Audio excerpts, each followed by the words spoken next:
Olá, seja bem-vindo, bem-vinda. Estamos iniciando mais um encontro casual aqui na Unijuí FM, o primeiro dessa temporada 2025 e por isso vou fazer aquele pedido especial já de início, antes de apresentar aqui o nosso convidado, que é você se inscrever em nosso canal, fazer todo aquele ritual, curtir o vídeo, compartilhar para levar mais longe histórias como a que a gente conta aqui a partir de agora, dele que é fotógrafo, premiado, pastor da Igreja Luterana aqui, da Igreja do Relógio, Valdir Robos, seja bem-vindo, nosso convidado aqui, estreando a temporada 2025 do Encontro Casual. Tudo bem, Valdir? Tudo bem, muito obrigado pelo convite, pela oportunidade. É um prazer poder contar um pouquinho dessa história e passar esse tempo junto aí. Pois é, vamos falar de história e vamos voltar lá para Santa Catarina, né? Isso mesmo. Um pequeno município lá perto de Blumenau, é isso? É, nas proximidades de Rio do Sul, município bem desconhecido, mas eu sou natural de lá.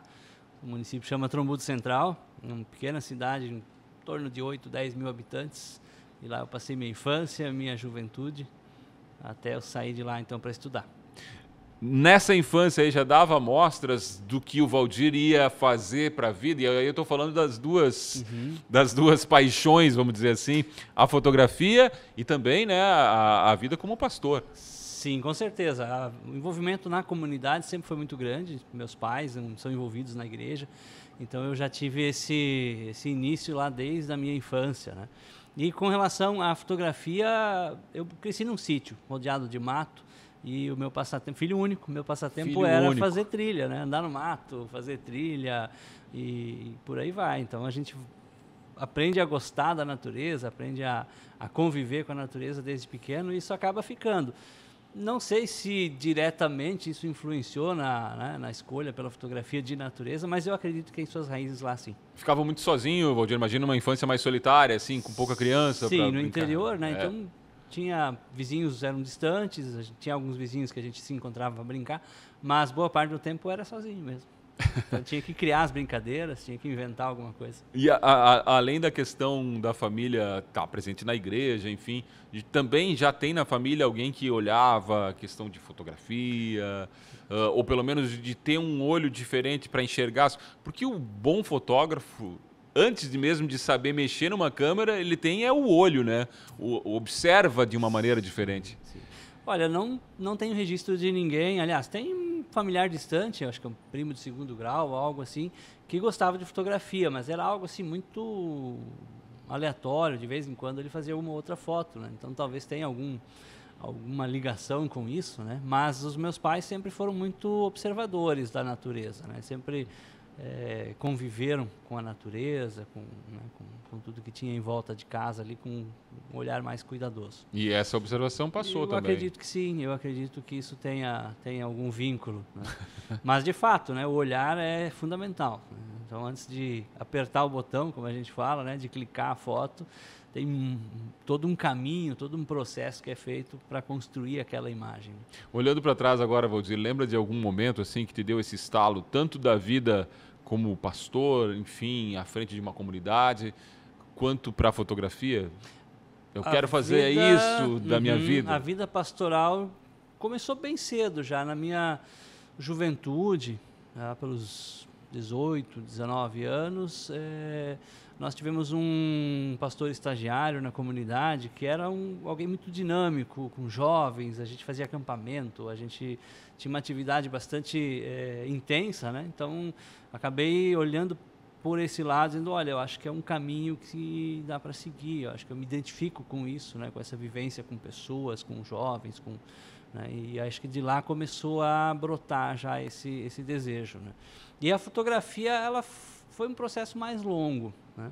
Um processo bem mais longo, porque eu já fotografava de hobby, assim, com câmera, aquelas câmeras de filme. Sim. Mas era aquela fotografia que a gente faz foto do colega, faz foto da bicicleta, faz foto de qualquer Depois coisa. revela. Isso, tinha que revelar. Aí um filme de 12 só vinha 3 que prestava, o resto... E tu só ia descobrir depois. Só descobria depois. Coisas que a nova geração nem imagina. Não faz nem ideia de que é isso, né? Agora eu estou voltando a experimentar isso, porque é uma sensação gostosa, né? Eu estou imprimindo minhas fotografias em fine art, né, com papéis especiais, e aí eu mando para fora, e demora para voltar. Então, de novo, aquela expectativa de receber, Como é que ficou? pegar na mão, a foto quando você pega ela na mão é outra coisa, é outra foto, né? Nem se compara. E tinha também o processo de revelação, quem fazia, né? Os fotógrafos de revelar a própria. Você tinha que ter alguém de confiança, né? Que já mais ou menos entendia qual era o teu caminho, o teu gosto fotográfico, tipo de filme, contraste, luz, saturação, isso tudo era ele que decidia, né? Hoje a gente faz isso no Photoshop, né? Mas aí só era essa coisa mais amadora mesmo. Só de brincadeira, né? Então a fotografia sempre me acompanhou, mas dessa forma bem de brincadeira. E ela foi depois intensificando no decorrer da caminhada. A vida pastoral veio antes. Veio antes, sim. Já sai lá do município para estudar. Sim, eu vou para São Bento do Sul, Santa Catarina, região norte de Santa Catarina, para fazer faculdade. São 5 anos o curso de teologia, período integral, então eu fiquei 5 anos morando lá. E lá eu já comecei a me aprofundar um pouquinho, né? Comprei uma câmera um pouco melhor. Então, lá veio vindo a fotografia junto. Já veio junto, né? Então lá, acho que lá pelo 3º ou 4º ano de faculdade, eu comprei uma câmera um pouquinho, ainda de filme, mas já com mais recursos, né? Mas daí de lá eu fui fazer meu estágio final em Cunhaporã, oeste de Santa Catarina. Alguma dúvida nesse caminho, Valdir, de que era isso mesmo? Não, momento algum. Não teve nem pensou em outra profissão? Não. Eu trabalhei em farmácia, né? Depois que eu me formei no 2º grau. Fiquei 5 anos numa farmácia, fui subgerente de uma farmácia, aquela farmácia bem antiga. Meu patrão tinha quase 80 anos, a farmácia tinha 60. E fazia medicação, pomada, aquelas farmácias que o pessoal vinha consultar. Que faz consulta médica junto quase. E até o meu patrão queria que eu seguisse carreira, ficasse por lá e assumisse futuramente talvez uma gerência, alguma coisa, mas quando eu decidi então estudar, dali para frente, o caminho foi esse. Foi esse, e aí veio família junto, imagino, Sim, minha esposa, nesse caminho. Nós já namorávamos quando eu fui fazer faculdade. E aí no 2º ano ela foi para São Bento, nós casamos, até para dividir as despesas. É importante. É uma conta de luz só, é uma conta de água só, um aluguel só. Né? Então aí casamos e ela me acompanhou de lá para frente até hoje, minha grande parceira, né? A Raiga, minha grande companheira nessa aventura, não só no Ministério Pastoral, mas também na fotografia, e ela é fotógrafa profissional. Eu ia perguntar se ela também compartilha o gosto. Ela é fotógrafa profissional, ela tem estúdio fotográfico, eu brinco que ela ganha dinheiro com isso e eu gasto dinheiro com isso. Mas agora, tá premiado, já é outro, sabe, já né? subimos o nível aqui. Né? Valdir, vamos, antes da gente anunciar as primeiras músicas aqui, falar um pouco da vida de pastoral que leva a várias andanças, né? Sim. Eu sei que um dos teus gostos por fotografia nasceu de um lugar que você foi exercer, isso, então, que é a Goiás, né? Sim, minha primeira paróquia definitiva, né, onde eu atuei por 4 anos, foi Jataí, Goiás. Quando eu recebi a notícia, o primeiro envio, a igreja define, a gente não escolhe, né? Então, paróquia do Araguaia, Goiás, é a única informação que eu tinha, né? Então, nunca tinha imaginado que era Goiás, né?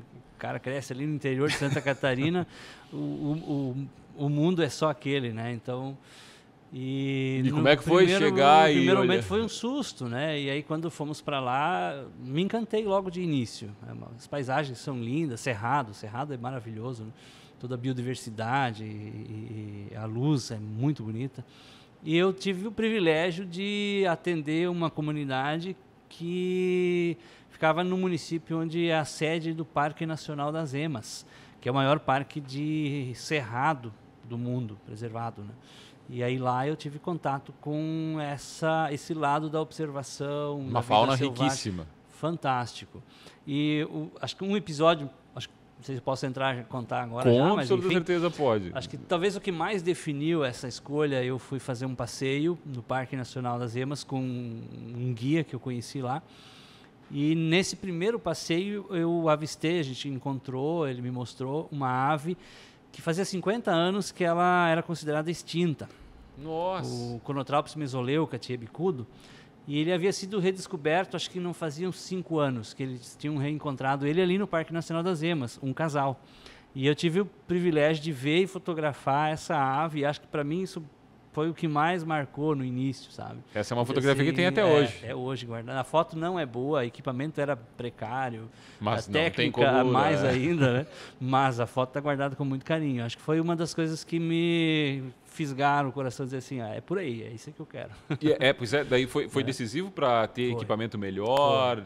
A gente vai percebendo as dificuldades, né? Você vai notando que na fotografia o equipamento ele é secundário, né? Dependendo da área que você atua, o equipamento ele não é tão decisivo. Mas em algumas fotografias, como a de vida selvagem, o equipamento tem um peso grande, porque a gente precisa de agilidade de foco e a gente precisa de uma lente que consegue trabalhar em situações de pouca luz, dentro da floresta, em lugares difíceis, né? Então, às vezes o bicho está lá no meio das folhas e ele não para quieto, ele fica pulando de um galho para o outro. E aí, se você pega uma câmera que demora para fazer o foco, você não consegue fazer a foto, né? Então, aí passa mais raiva do que se diverte. Passou muita raiva em fotografia? Perdi alguma foto já. Já perdi e não algumas tem fotos outra assim, chance, que às ficam vezes, até né? hoje. Tem fotos que ficam até hoje na memória, né? Tem uma coruja que até hoje eu estou procurando. É uma das 3 que falta nas figurinhas. Ela é mais comum na região de São Paulo, região montanhosa de São Paulo.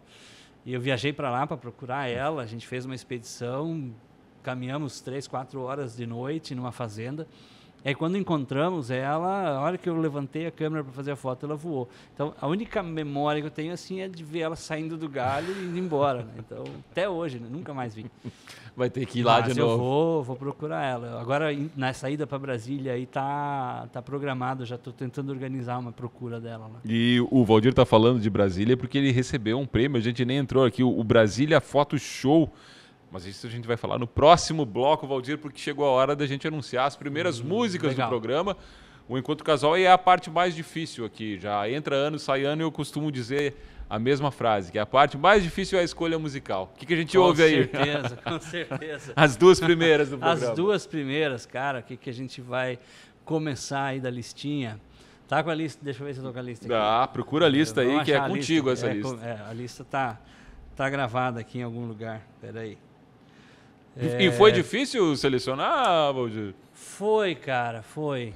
Meu gosto é bem eclético, né? Então... E só pode 6, né? Só pode 6. Aí como é que faz para escolher, né? Eu acho que a primeira vai em homenagem às minhas meninas, Trem Bala. Opa! É a música que elas adoram ouvir quando a gente viaja, né? E tem essa questão familiar, elas são minhas parceirinhas. Amanda Sofia tem 8, vai fazer 9, Ana Carolina tem 7. E elas já, nessa vida aí de fotografia, já me acompanharam, Pantanal, Amazônia, Cerrado. Então, elas têm uma vivência bem intensa nesse... E elas costumam te acompanhar, fazer... E imagino que já gostam de fotografia também. Sim. Elas me acompanham desde bebê de colo, né? Então, quando elas nasceram, elas já iam junto no colo, fazer trilha, fotografar, e elas gostam muito, né? Elas são apaixonadas. A gente tinha uma vivência grande com biólogos, então quando a gente visitava lá em Sinop, no Mato Grosso, o Hospital Veterinário da Universidade Federal, elas entravam lá e as professoras já levavam elas para ver os bichos, e então ela tem essa vivência com a natureza desde pequena. E vão curtir Trem Bala, que você anunciou. E qual é a outra, Valdir? A outra, vamos de Céu, Sol, Sul, Terra e Cor. Né? Céu, Sol, Sul, Terra e Cor, a música que virou um hino aí nas enchentes que vivemos. É engraçado que, assim, antes de pensar em morar no Rio Grande do Sul, eu já gostava dessa música, né? Ela já sempre me mexia comigo. E aí, quando a gente mudou para cá, a coisa fez mais sentido ainda, né? Então, agora... Eu gosto dessa música, desse olhar para a natureza, esse olhar para o ambiente, né, da cultura, tudo é muito, muito profundo. O Rio Grande do Sul, Céu, Sol, Sul, Terra e Cor. É o nosso convidado aqui, o Valdir Robos, fotógrafo premiado no Brasília Photo Show, que daqui a pouco a gente vai falar no próximo bloco. Agora a gente ouve as primeiras músicas do Encontro Casual, nova temporada aqui na Unijuí FM.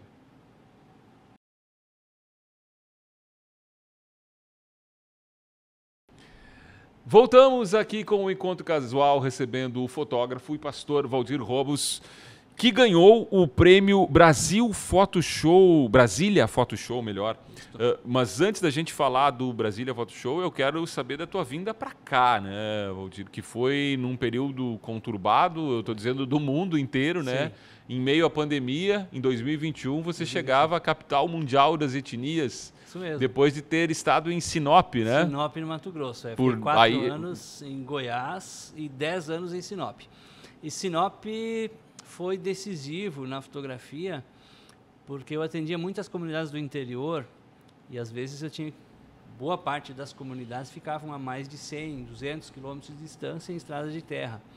Então, às vezes saía terça e voltava sexta-feira para casa, né? Rodando, atendendo as comunidades do interior. E nesse caminho, boa parte por dentro da floresta, estrada de terra por dentro da mata amazônica, né? Mata amazônica. Então, muitas vezes tinha caminhão atolado, ou a estrada estava alagada no período das chuvas, né? Então, tinha que esperar, ficava às vezes horas parado. E aí eu comecei levava a câmera junto, encostava o carro e ia para o mato. Ia fotografar, né? Fotografei onça pintada lá, fotografei das cobras, eu gosto bastante de fotografar cobras. A mais perigosa do Brasil, né? Que é pico de jaca, surucucu, jiboia, que é bem tranquila, dá para manusear, né? Bem de boa. Mas, é um bicho que impõe respeito pelo tamanho, né? Sucuri, então esses bichos tudo eu tive o privilégio de ver nessas andanças. E até a onça, que é mais raro, imagino eu. Onça pintada demorou, cara. Eu tinha um trecho de floresta, eram 50 mil hectares de mata, eu cruzava por dentro, né? A estrada passava por dentro dessa floresta e lá muitas e muitas vezes eu parava e ia caminhar. Eram 18 quilômetros de estrada de chão. E tinha muita pegada de onça, sozinho. Muita pegada de onça na beira da estrada, sempre, nos areiões, assim, na areia, então, muita pegada de onça. E aí um dia eu saí da comunidade do interior e falei para o membro, que eu dormia na casa dele, e disse, olha, eu vou sair de madrugada, você não precisa levantar, não precisa, porque eu quero ver onça. E eu saí de madrugada. É bom dar uma avisada pegar quando faz essas coisas. Né? Então eu vou e aí vocês não precisam se preocupar comigo, que a hora que eu chego na outra cidade eu aviso vocês. E aí eu parei, pedacinho que eu entrei dentro do mato, assim, longe, era uma estrada reta, com essas ondulações, né, dentro da floresta, eu vi tinha um bicho no meio da estrada, era como um veanta, veado, porco do mato, esses bichos via toda vez, né? Mas aquele bicho estava um pouco diferente o formato, né, o shape dele. Disse, opa, isso aí tem cara de ser onça, né? Fui chegando mais perto com o carro, o máximo que eu pude sem que ela, né, saísse da estrada. Aí joguei o carro meio de lado para ter a janela para fotografar. E aí nisso ela para bem no meio da estrada e atrás dela entram na cena 2 filhotes. Fantástico, cara. Conseguiu fotografar? Sim, eu arrepio até hoje, né? Imagina essa foto também é outra maravilhosa, guardada, né? Maravilhosa. Cara, uma cena assim que fica na memória pro resto da vida, né? A gente vai poder ver aqui, né? Posso, depois a gente pode pôr essa foto, sim, no YouTube. Para quem está assistindo no YouTube, vai ter esses bônus aqui com o Valdir. E de lá, então, eu vi... Aí entrou pandemia, né? Meus pais moram em Santa Catarina, já falei que sou filho único. Então, a gente começou a se preocupar um pouco com isso, né? As distâncias, são 2 dias e meio de carro. Então, com criança pequena é complicado. E aí a gente começou a procurar um lugar um pouco mais próximo, mas que também tivesse, então, uma boa escola, né, para as meninas. Então, a gente veio também com esse olhar, né, de procurar o futuro das pequenas. E aí surgiu Ijuí, no nosso radar, né? Então, a partir de... E qual o primeiro pensamento em relação a Ijuí? O meu pai e minha mãe estiveram em Ijuí quando minha mãe estava grávida de mim, né? Olha então só. eu já estive em Ijuí. Eu já estive em Ijuí, mas não vi nada, não lembro de nada. Tem uma vaga lembrança, não, imagina.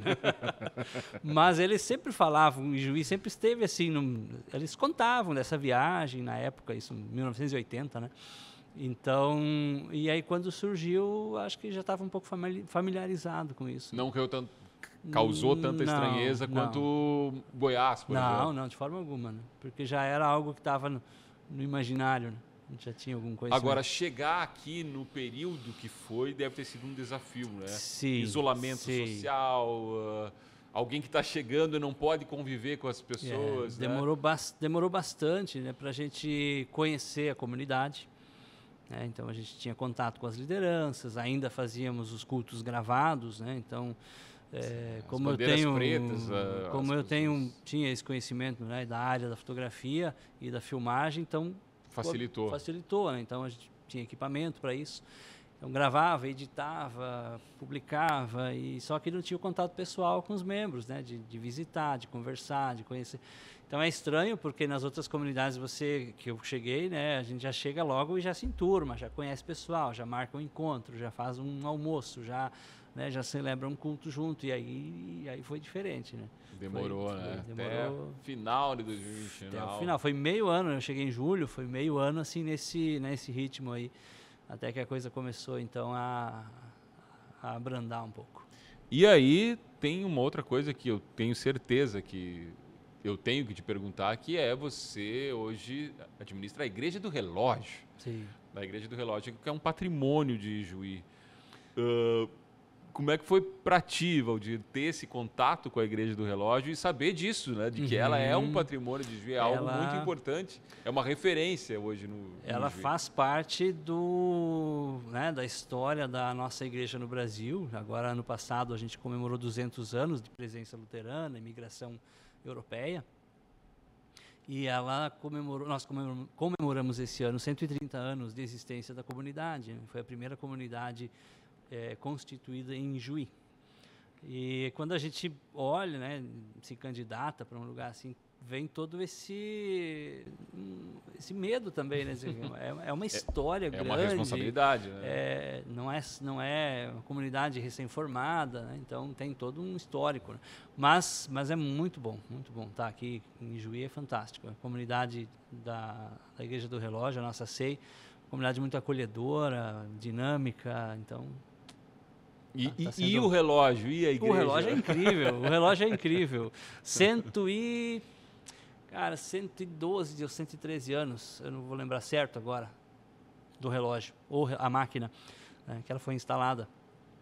É lindo, cara. Passou por uma reforma, né? O relógio, ele é todo de ferro fundido, bronze e ferro fundido, as engrenagens enormes, assim. Eu fico impressionado toda vez que eu vou lá, você pode andar ao redor dele, muito legal. A precisão, né? Você pensar assim, se uma engrenagem daquela tiver 1 milímetro mais grossa do que deveria, não funciona mais, né? Aí você pensar que 100 e poucos anos atrás alguém fez isso manualmente, né? É algo impressionante. Eu sei que não é a tua preferência, mas já tirou algumas fotos de lá? Ou já fez um registro? A torre da igreja é meu ponto de fotografia de pôr do sol, né? Então, quando tem um pôr do sol bonito, que começa a se configurar aí umas nuvens interessantes, eu subo na torre para fazer foto lá de cima. Não tem ponto melhor. Né? Semana passada eu fiz uma foto do arco-íris com a igreja aparecendo, ficou bem legal a foto, bem bacana. Falando em fotos em Ijuí, a gente estava falando fora do ar aqui, tem que trazer para o ar, você catalogou fotos de espécies aqui em Ijuí, né? Sim. Antes de fotografar paisagem, eu fotografava aves, né? Comecei com fotografia de ave e fauna. E registrei 795 espécies diferentes no Brasil. E a gente tem um site, o Wikiaves, onde fotógrafos do Brasil inteiro publicam as suas fotos, as suas descobertas, né? Então é um site vinculado à ciência cidadã, tem uma enciclopédia de ave e fauna. E em Juí, então, tem a lista das espécies que já foram encontradas aqui, até porque a própria Unijuí tem uma participação grande com os alunos da biologia, né?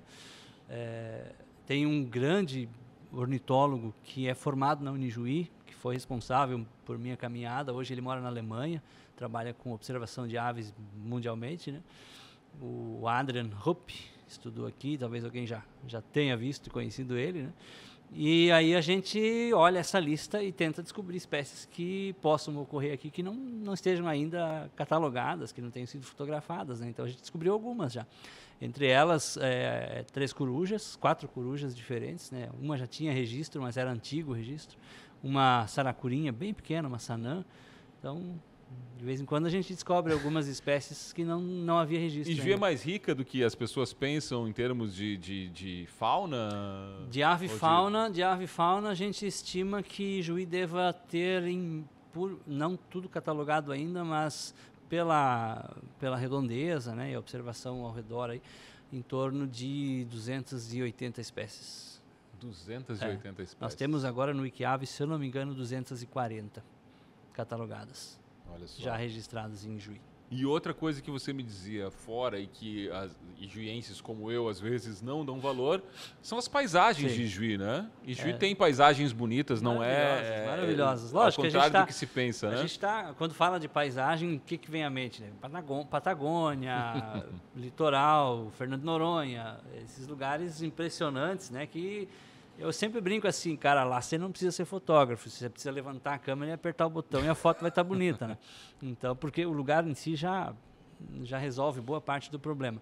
Mas Ijuí tem uma beleza única, né? Que é essa região aqui dessa configuração geográfica. Eu gosto muito de fotografar amanhecer com a neblina nesses vales, nessas canhadas. Fica muito bonito. Então, Ijuí tem paisagens maravilhosas. Um pôr do sol bonito. Pôr do sol muito bonito, muito bonito. Da Torre do Relógio é único, né? Ah, sim.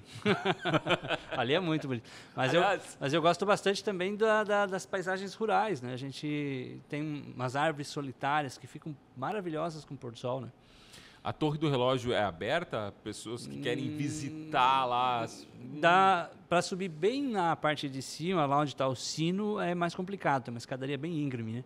Mas é só passar na secretaria ou conversar comigo e a gente pode abrir lá e olhar, assim, quem quiser conhecer o relógio. Especialmente o relógio, exatamente. Né? Que aí é fácil de acessar, né? A parte do sino é bem complicada. Mais complicado. Rodir, vamos falar um pouquinho do prêmio, né? Tá. Primeira, como é que você chega lá, escreveu? Claro, quando se inscreve sempre se tem uma expectativa, mas imaginava que venceria essa premiação? Então, eu venho participando do Brasília Photo Show há 5 anos. Né? Então, o concurso agora completou 10 anos de existência. Ele é considerado o maior concurso de fotografia da América Latina. Então, tem uma abrangência bem grande nesse mundo da fotografia, um reconhecimento muito bom. E eu vinha participando, fazendo minhas tentativas, né? E eu sempre digo assim, participar de concurso é quase como fazer como fazer um concurso, né? Você vai ano a ano entendendo um pouquinho mais, como é que né? funciona aquele universo, e aí você vai se familiarizando, gosto dos jurados, o que é observado, o que não é, porque a fotografia não é só questão técnica, né? Tem toda a parte subjetiva que pesa muito na avaliação, né, da fotografia. A parte técnica você resolve, né? A parte técnica, com um pouquinho de estudo, você consegue organizar, mas a parte subjetiva, a parte artística, a parte que vai mexer, né, com tuas emoções, essa é mais difícil. Então, já há 5 anos eu vinha tentando, sempre já tive algumas menções honrosas, ano passado eu tive 2 bronze. E aí esse ano eu estava na expectativa assim, uma prata uma prata já seria legal, um ouro de repente já seria bacana, uma medalha de ouro já animava, né? E aí sábado de manhã teve a live de premiação e a gente estava lá em casa assistindo e aí saiu uma menção honrosa, fiz uma menção honrosa com a fotografia do cometa, né? Que eu fotografei aqui em Juí e fiquei faceiro, assim, tá aí, né? Porque primeiro eles passam toda a menção honrosa, todas as fotos que foram menção honrosa, de 12 mil fotos, foram 230 menção honrosa.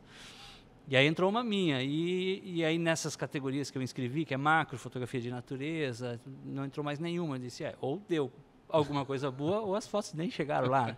Então vamos ver. E aí quando foi anunciado a categoria macro fotografia, que são aquelas, né, fotografias de coisinhas bem pequenas, e logo a primeira, então, o troféu, né, a estatueta foi a minha. E foi uma emoção muito grande. Com que foto pra gente... É uma pequena aranha pula-pula, essas aranhas de parede, né, Salt Seed, e dentro de uma folha enrolada. Né? Então, é uma fotografia macro bem interessante, assim, com uma luz que vem por trás da folha. E, bom, aí eu disse pra minha esposa, deu boa, né? Acho que tá ótimo, assim, não tem, né? E aí passaram todas as categorias, e aí no final tem as categorias especiais, que é a melhor foto geral de todas as categorias, acho que são 10 categorias. Então se escolhe uma geral, e depois se escolhe a melhor de todas para a capa do livro, que é um livro com todas as fotos premiadas. E esse ano é comemorativo aos 10 anos, e aí tive a grata surpresa de também ser premiado, então, nessas duas categorias. A mesma foto, então, foi escolhida como melhor foto geral e como foto de capa do livro. Então, sentimento? É uma emoção muito grande, né? Eu imagino. Valeu a pena o esforço, o estudo, né? Porque tem bastante estudo envolvido aí para conseguir entender a lógica, né, do concurso. E um prêmio em família, né? Um prêmio em família. Quando tem 2 fotógrafos na casa, e né? assim, as meninas ajudaram nessa foto, né? Então, mais em família. A Amanda ainda. Sofia encontrou a folha, a gente estava fazendo uma trilha, um passeio na natureza, ela encontrou essa folha, ela é enroladinha. E aí eu olhei essa folha, ela me mostrou, disse, papai, que folha bonita. Aí eu disse, essa folha dá para fazer foto. Papai eu armazeno lá em casa numa caixa coisas que podem ser úteis para fotografia, né, em algum momento. E armazenei essa folha. E um dia a Ana Carolina, que é a mais nova, trouxe uma aranha pula-pula, salticide, que elas adoram brincar com essas aranhas, são inofensivas. Sim. E elas são acostumadas, então quando elas encontram uma, elas pegam, e aí levam para lá e para cá, depois devolvem na natureza. E ela trouxe para mim, né? Disse, papai, achei uma pula-pula.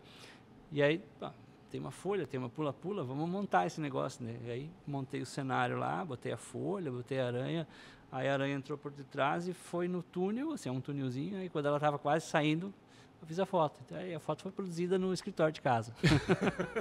Quanto tempo para fazer essa produção? Cara, umas 20 fotos, uns 20 ou 30 cliques, até que a aranha está na posição perfeita, tudo, a luz perfeita, ajuste, tudo.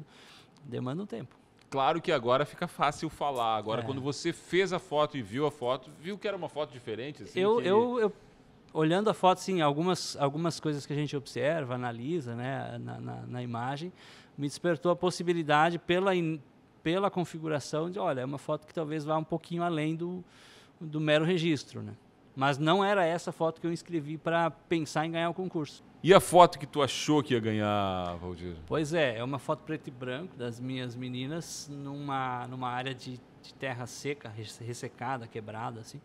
E eu inscrevi essa na categoria ambiental, jornalístico, e essa acabou não classificando, né? Ela foi para a final, mas não classificou. Alguma coisa... Bom, as outras que ganharam eram sensacionais também, então... Pois para as pessoas terem uma ideia, o nível de competição aí, de quantas fotos, quantas inscrições... Esse ano foram 12 mil. 12 mil inscrições. 12 mil inscrições no país todo. Daí a seletiva final das que realmente foram aceitas foram 10 mil. 10 mil fotos que foram aceitas para o concurso, estavam dentro dos padrões para o concurso. Esse ano estava muito alto o nível, fantástico, realmente fotos maravilhosas. Cada fotógrafo pode inscrever quantas fotos? Você tem um número de fotografias gratuitas e aí você tem também o direito de pagar por mais algumas, né? Então eu coloquei, lembrar agora, acho que eu coloquei 10 fotos. 10 fotos no total. 12 fotos. Todas as fotos que as pessoas podem conferir nas suas redes. Sim, estão. E aqui algumas passando, aqui a gente está vendo. Estão todas no Instagram. E o que a gente vai conferir agora também é mais um pouco do teu gosto musical, Valdir. O que a gente vai ouvir agora nesse segundo bloco? Vamos lá, vamos dar uma olhada na minha lista até aqui. Não dá para deixar, né, quem gosta de fotografia, natureza, observação, What a Wonderful World, Armstrong. E depois pode ser Beautiful Day, do YouTube. Olha só, é o gosto musical do nosso convidado. E ainda vai ter mais uma novidade nesse ano aqui do Encontro Casual, Valdir, que eu estou pedindo novamente dicas de literatura, né? Você com toda a tua vida dedicada à natureza, também essa vida à frente da Igreja do Relógio e vida pastoral. O que você pode indicar de livro, de literatura, para quem está nos ouvindo nesse momento também, para aproveitar que eu estou lendo agora dentro dessa imersão de natureza, sim, das tuas vivências, enfim. O que eu estou lendo agora, que eu estou achando bem interessante, é A Vida Secreta das Árvores. É muito bacana para quem gosta de natureza e quer entender um pouco a interação né, entre as plantas, entre as árvores, a floresta. Eu sou apaixonado por florestas, fotografia de florestas. Então, assim, tenho dedicado boa parte da minha fotografia à fotografia de floresta mesmo, que é uma fotografia muito difícil de fazer, porque é um cenário muito confuso, né? Muito bagunçado, muito difícil você encontrar uma cena mais, vamos dizer assim, mais fotogênica, né? Se a gente quer usar esse termo. Então, esse livro é um livro que tem me acompanhado agora ultimamente, que eu acho fantástico. A Vida Secreta das Árvores. A Vida Secreta das Árvores. E recomendo também, não é leitura, mas folhear Gênesis, do Sebastião Salgado. 2 dicas de leitura do nosso convidado do Encontro Casual. A gente ouve agora as 2 músicas e depois volta com o bloco final do programa.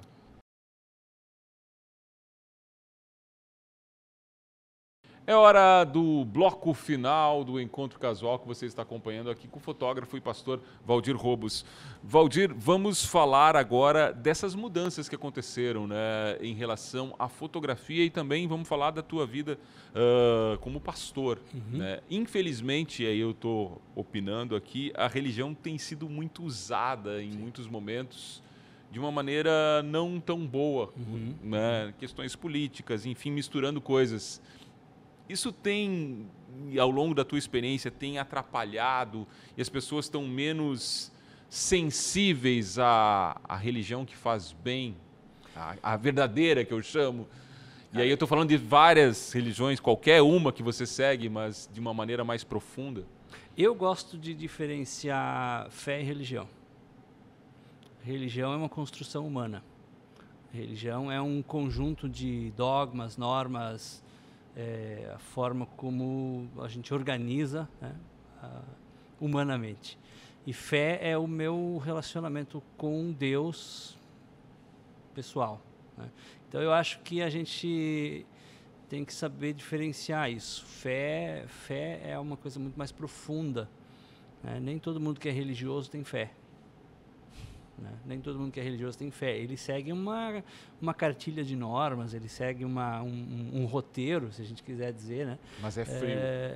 E nem sempre isso tem a ver com sua espiritualidade. Isso, às vezes, tem muito mais a ver com interesses, com busca de algum benefício. Né? Então, e a religião, ela se presta a isso. Né? A gente, se olhar historicamente, a religião sempre que a religião se misturou com política, deu problema, né? Então... É verdade, historicamente falando. E com isso a gente tem que fazer uma ressalva aqui, que o problema não é ter religiosos na política. O problema é quando o religioso se torna político. Né? Então, assim, eu acho que se alguém está num cargo político e ele é um religioso, ele tem uma vivência de fé, ele deveria entender que ele está lá representando toda a população, não só o grupo dele, né? Não só o grupo de interesse dele. Né? Ele foi eleito, foi escolhido para o bem de toda a sociedade. Né? Então, ali ele vai dar o seu testemunho de fé. Agora, quando ele usa isso como forma para ganhar benefícios, aí já, para mim, a coisa degringolou para o lado errado. Né? Então, aí já é religião, não é mais fé. Aí já é negócio, aí você pode manipular e fazer o que você bem entende, né? Então, eu acredito assim que isso tem trazido bastante ônus para o caminho da fé, porque as pessoas têm se decepcionado, as pessoas têm se machucado, né? Porque é fácil você dizer, olha, eu tenho a receita, e aí quando a coisa não dá certo, a culpa é tua. Né? Foi você que não teve fé, foi você que não cumpriu toda a tabelinha que eu tenho para você cumprir, né? Então eu acho isso bem perigoso, porque você está mexendo com vidas, e a gente precisa ter uma responsabilidade muito grande quando a gente lida com vidas, né? Ainda mais, e aí aprofundando mais a questão, né? Hoje também muitas religiões com um fim de exploração das pessoas. Sim.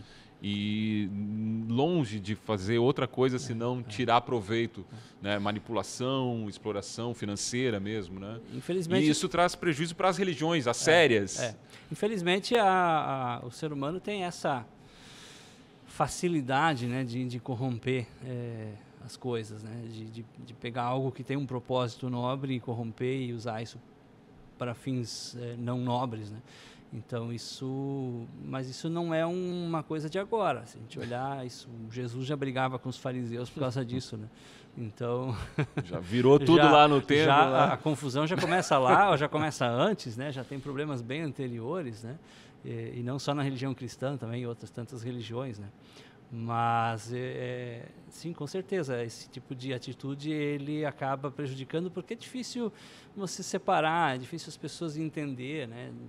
Quando você fala de religião, às vezes a gente coloca tudo no mesmo pacote, tudo igual. Tudo Esse é o grande coisa, problema. Né? Então, e aí se você passou por uma experiência frustrada, né? Se você foi enganado, foi iludido, é muito difícil você voltar a acreditar, né? Com absoluta certeza.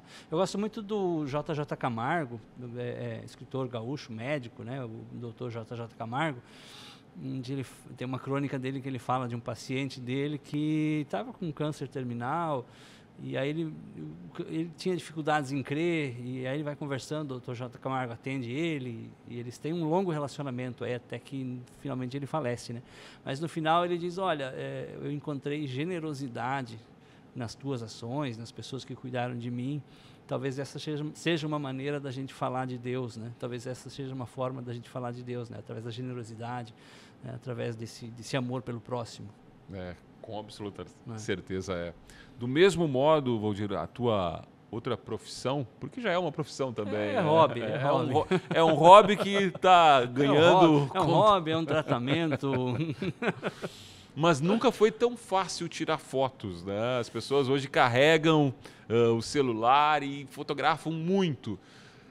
Ao mesmo tempo, não se perdeu um pouquinho a sensibilidade de olhar, e aí a gente volta lá no início. Isso aqui merece ser registrado? De novo, a gente tem que fazer uma diferenciação entre imagem e fotografia, né? Imagem é aquilo que você aponta a tua câmera e capta e registra, é uma imagem. Nem sempre ela conta uma história, nem sempre ela mexe com teus sentimentos, tuas emoções, né? É um registro. Eu estou passeando aqui na rua e achei legal aquela árvore, fiz uma imagem dessa. Então se produz muita imagem hoje. Sebastião Salgado, grande fotógrafo Sebastião Salgado, fala isso, né? Se produz muita imagem e quase não se produz mais fotografia. Porque fotografia é algo pensado, é algo com objetivo.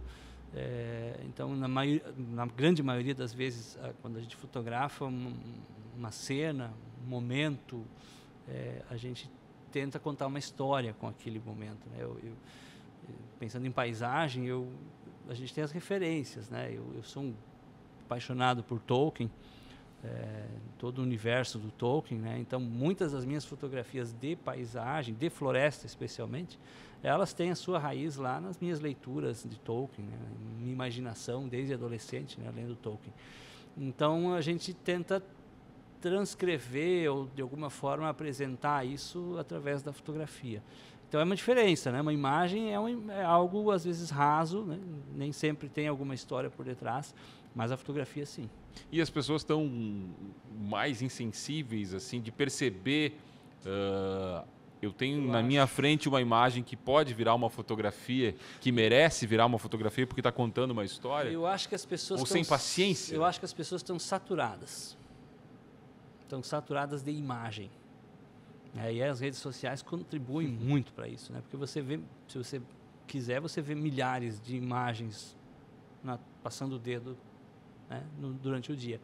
Boas e ruins, né? Mas você não para mais na frente de uma imagem.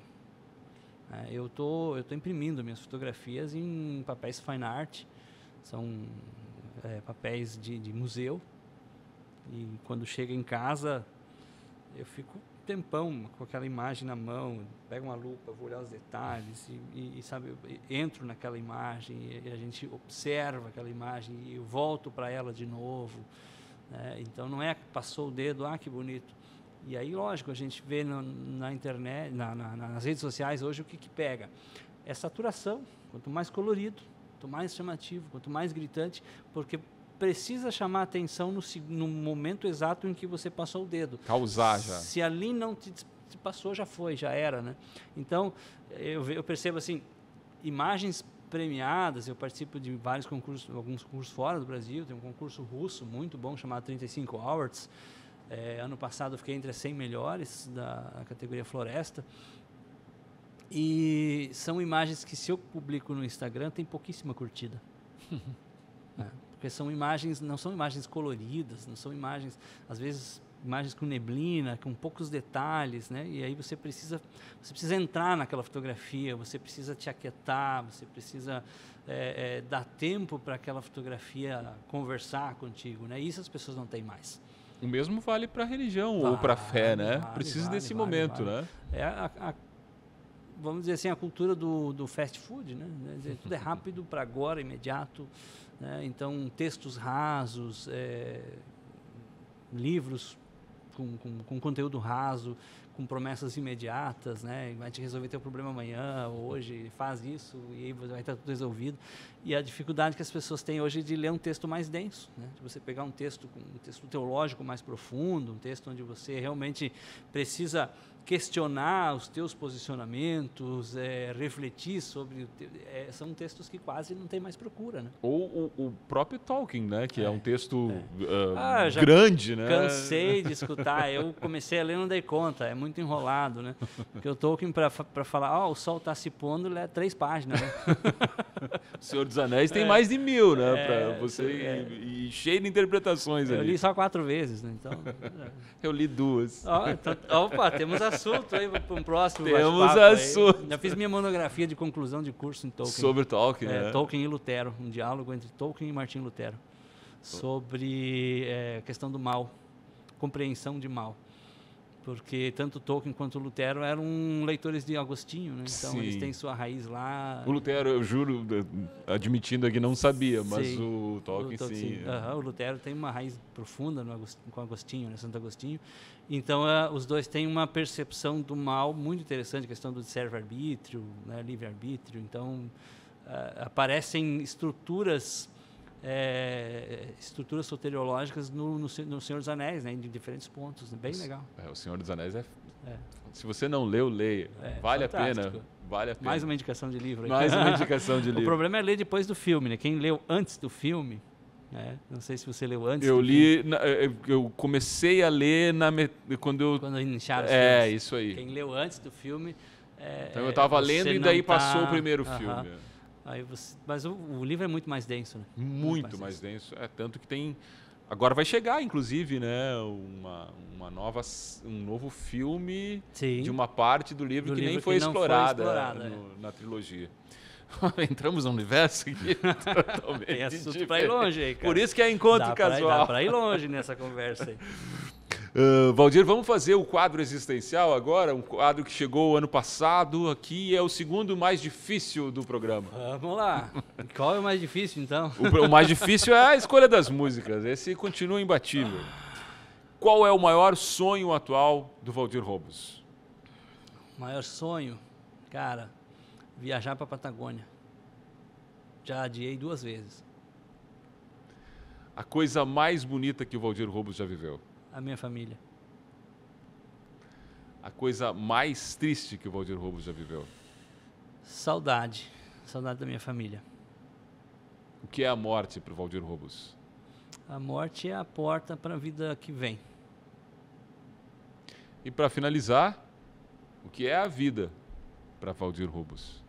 A vida é um eterno se encantar. É encantar-se todos os dias com detalhes, com cores, com luz, com gente, com conversa, com encontros. É o encanto. É o encanto. Como foi encantador aqui te ouvir, Valdir, conhecer um pouco desse teu universo, teu olhar que a gente já vê que é diferente quando acompanha teu trabalho nas redes sociais, mas dá para ver o teu olhar aqui conversando contigo e sentir por que você consegue ter essa sensibilidade de transformar uma imagem numa fotografia contando a história bonita que você nos conta e apresenta como apresentou aqui. Parabéns pelo teu trabalho. Obrigado pelo... A gente fica orgulhoso de ter não ijuiense, mas morador aqui de Juí sendo reconhecido nacionalmente. E quando você estiver lá recebendo o prêmio em Brasília, saiba que Ijuí vai estar orgulhosa do teu trabalho e da tua trajetória. Espero representar bem a cidade que nos acolheu com tanto carinho. E, claro, além de te agradecer aqui pela conversa, eu quero que você anuncie as duas últimas do Encontro Casual. As duas últimas, vamos lá. Eu acho que é necessário, nos tempos atuais, a gente dar uma ouvida de novo em Lenine, Paciência. Né? Falamos disso, né? Eu adoro essa música, a vida é tão rara, e é rara, a vida é extremamente rara e maravilhosa. E Radiohead, Fake Plastic Trees. Nossa, grande seleção aí do nosso convidado. Para finalizar, Valdir, mais uma vez obrigado aqui pela presença no Encontro Casual. De coração pela oportunidade. Muito, muito obrigado pela conversa maravilhosa. De coração, muito obrigado. E a gente vai ficando por aqui no Encontro Casual, o primeiro da temporada. Eu vou repetir a conversa lá do início. Compartilhe, se inscreva em nosso canal. Vamos levar mais longe histórias do Valdir e de tantas outras que a gente conta aqui no Encontro Casual, temporada 2025.